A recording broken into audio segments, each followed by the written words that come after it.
Amma oduu bal'inaan Ambilisee Bayyanaati. Godina Harargee Lixaa aanaa Mi'eessoo fi Habrootti meeshaaleen daldala seeraan alaa birrii miliyoona 20 shalagamu to'atamuu poolisiin beekse. Gabaasa Araarsoo Mahammadiif Faayisaa Xiiqii.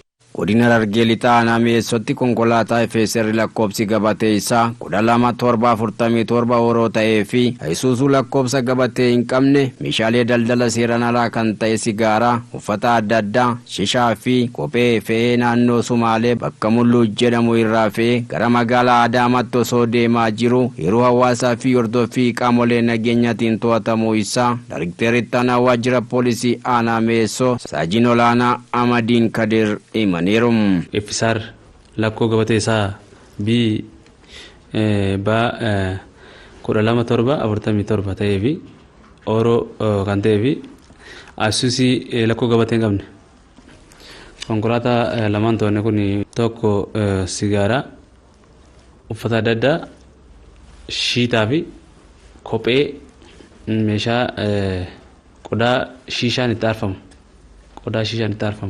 dabalatee uffata gargaraa kan fe'ee deemudha. Karaa Mulluurraa karaa Adaamaatti osoo deemaa jiru halkan keessaa yeroo sa'aatii 4:45 magaalaa Mi'eessootti to'annee jirra. Kontirbaandiin to'atame kun tilmaamaan yoo ilaallu qarshii miliyoona 15 fi 600,000 fi 78 fi kan shallagamu galii mootummaa ta'ee jira. Godinuma kana aanaa Habroottis meeshaaleen daldala seeraan alaa soolaarii kaartoona 129, kophee boondaa 42, qorqorroo Adaamaa 1500, sigaaraa kaartoona 242 fi uffata boondaa 94 fe'ee aanaa Gumbii Bordoddee irraa gara Machaaraa osoo deemaa jiru yeroo hawaasa irraa argameen qaamoleen nageenyaa hordofee qabuusaa dubbataniiru. Qaamoleen nageenyaa yeroo hawaasaa arkanne kontiroobaandolli gosa adda addaa soolaara kaartoona 29, kophee adda addaa boondaa 42, qorqorroo Adaamaa tilmaamaan 500,000 ta'u, sigaaraa Golden Seal kaartoona 242,